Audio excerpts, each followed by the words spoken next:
everyone, welcome to Crafty Shenanigans. I'm Shannon Smith, and today I am going to show you this really cute sign. This is made by Darice, and it is available through the Brutus Monroe shop right now. And I want to show you how cute this is. So first of all, you can see there's a little piece of Velcro on the front, and all of the little pieces that are going to make up our O are inside. You just slide out the lid. And look, you can see all of these different seasons and occasions for all of these cute little pieces. There's everything from fall, fall, winter, summer, spring, and then you've got different holidays. And then it has these little Velcro pieces that are self-adhesive that you can put on the back when you're ready to adhere those. And so today I just want to show you some ideas on how you can decorate yours. Okay, so I got this really cool stain pen from an inspiration kit. It was in the farm inspiration kit, and I hadn't really used it too much, but I thought it would be fun to try out on this piece. One of the things I liked, you can see that the wood has two different tones going on with it, so you can get some of the details. And one of the things that I liked about the paw was that you could see the details through the stain. You also see all of the little details in the wood grain as well. So that is something that you may like or you may not like, but I thought it worked out great for this.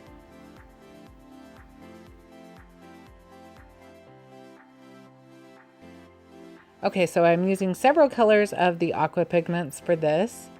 I wanted to do the leaf in autumny colors, so I've got some yellow, I've got some red, I've got some orange, and a little bit of copper. And I am just kind of messing around, but I'm going to watercolor with these. And I like them because they react a lot like the stain does. You can still see some of the details through the Aqua pigments. They do kind of have that more sheer finish on them. I just used the little metal nail files, just if there was any kind of little rough spots. This is actually a really good tool to have for this project. And I will use it again a little bit later. So I'm just going to apply these with a paintbrush. Like I said, I'm doing them more or less like the stain or the watercolor. So I'm starting out with the orange and I'm just kind of brushing it out to the edges. I'm not even going to go all the way to the edges with it. And then I went with the yellow after that.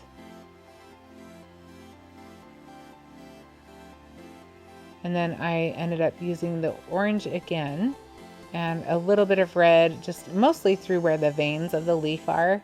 And then I just went ahead and finished it off with a little bit of the copper. Again, mostly going through the veins.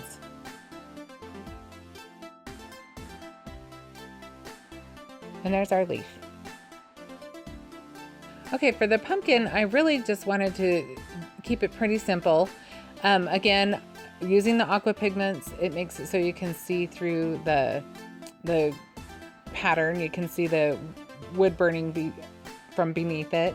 And I went ahead, the wood burning actually kind of made the Aqua pigment stay where you want it to, so that it didn't bleed out into the grain of the wood. And then I went ahead and you can see right here, like you can see the pattern through the leaf, you can see it through the paw. And again, I'm just showing you how you can see it through the pumpkin.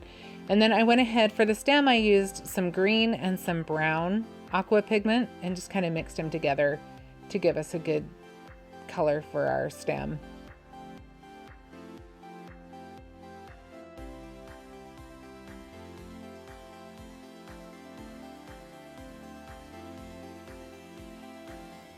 Okay, so for the turkey, again, I'm not much of an artist when it comes to drawing or painting, but I just mostly wanted to put some color, bring out the pattern in the background.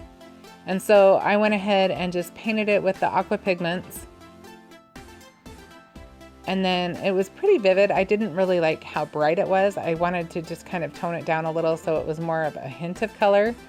So after I put all of the color on, I actually used a baby wipe and wiped a lot of the color off, just so it would fade out some. Now you can see how much more faded it is, and it's a little more subtle. And then I used this paste just to kind of rub the color around a little bit. It just seemed to spread the color out a little bit more evenly. And even though it's paste, it actually was working really well as a little bit of a sealer. So I went ahead and I rubbed that on all of the pieces that I've done this far. And I just used my finger, and I just rubbed it into the wood. So, I mean, there's really not any kind of, you wouldn't even know it was there if I didn't tell you that I had done it. And it's a clear paste. You got to make sure you're using a transparent paste so that you don't end up with white paste all over your project. Okay, so I believe the technical term for this is the helm, but steering wheel, helm, whatever you want to call this. I went ahead and I used some blue Aqua pigment. And as I was using it, I thought it was really pretty, but it was a little more vivid than I wanted it to be. I tend to be a little bit more subtle in my decorating style. So I went ahead and I painted it up. And once I did that, I went ahead and spritzed some water on it. And then I just grabbed a paper towel and just blotted that so that I could get some of that color off. You can see it took a lot of the color off, and it made it just a little bit more rustic looking. So I'll go back to the steering wheel and add some details to that after. So for the house, I went ahead and used some brown and some yellow together to make kind of a mustardy yellow color. And I just went ahead and painted the whole thing. And again, I will add another detail to that towards the end of the video. For the bee, I used yellow, and I used a little bit of black paint to paint just the body, the stripe, and the head of the bee. And then I decided for the wings, I would use the Alabaster glitter glaze that Brutus Monroe carries, just so that it would have kind of a fun, sparkly element to it. And I just applied that with a brush, as you can see. I really like the way it turned out when it dried. So for the ornament, I went ahead, and it might be a little bit hard to see on camera, but I used Gold Frost Aqua pigment, which just makes a really pretty, frosty, shiny color to it. And so I went ahead and used that on the ornament, and then I will go back to that and add some more details after on the more intricate details of the ornament. Okay, so then I went into a whole nother mode. I decided it would be fun to have some sparkly, glittery elements on my decor. So I went ahead and I just used a paintbrush and some Mod Podge. You can use, I know that Brutus Monroe carries glitter glue, which I haven't tried yet, but I didn't know that we carried it until after I had done this video. But I did use Mod Podge. I just made sure I laid it on pretty thick and that I applied the glitter while it was still wet. And again, I just kind of avoided the details in the middle so that we could show the little face on the jack-o'-lantern. I went ahead and sprinkled some of the glitter I had in my stash and just let that go where it would go. I didn't put any of the Mod Podge on the stem, and like I said, on the face. And you can see it's kind of splotchy, so what I did was I went ahead and I put the Mod Podge right over the top of the glitter so it would hold on to the glitter, and also so I could add more. Okay, so for the tree, I just repeated the same process, just went ahead and used the Mod Podge and the glitter and did a couple of coats of both. So for the spider web, I mostly just did the same thing as I did with the others. I did go a little heavier on some of the lines than the others on purpose by design.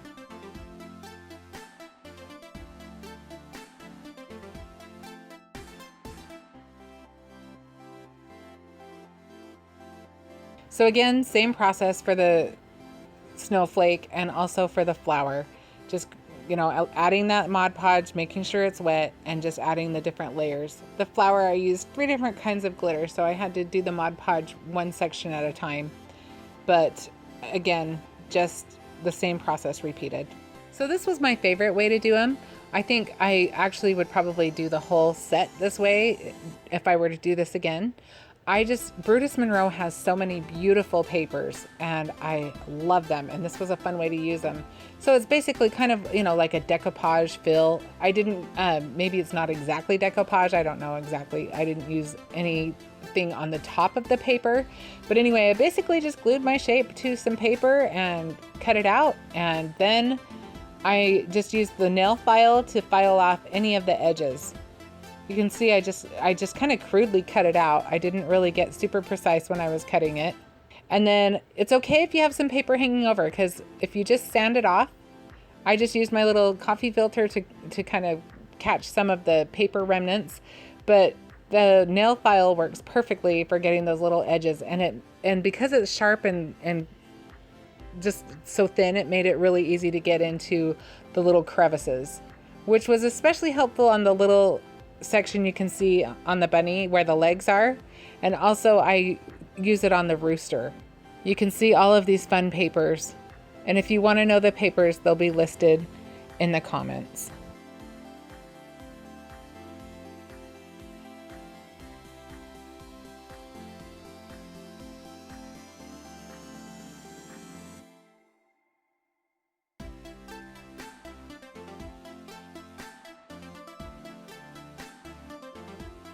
So you can see where there's those little tiny corners, that nail file is definitely something you're going to want to have. Use the little sharp ones, use the little emery boards, you know, they're super cheap, but they're a great thing to have in your craft room if you don't already. The tip of the emery board made it easier to get in where the rooster's legs are. That was probably the hardest of all of these to do, was just the little section with all the little jagged edges where the feet are. I went back in and I added some Mod Podge to where the top of the ornament was, and also I used it with a paintbrush where the snowflake is in the center of the ornament. And then I just went ahead and added some more of the kind of yellow gold glitter that I had in my stash. But then I had all these little dots that were surrounding the ornament that went all the way around.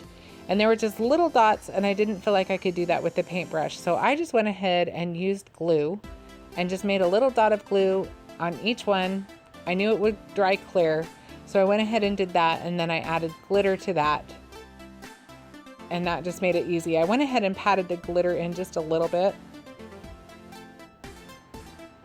and it seemed to turn out okay.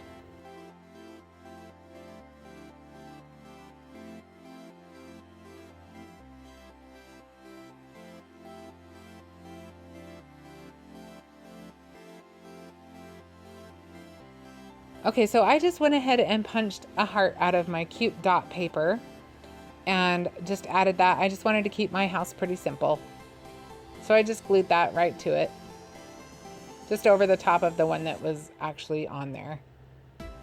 And then for my little steering wheel, I just went ahead, I had these little gem things. I don't know exactly what they're called, but they're just little clear gems. I just used those for a little bit of detail on my steering wheel.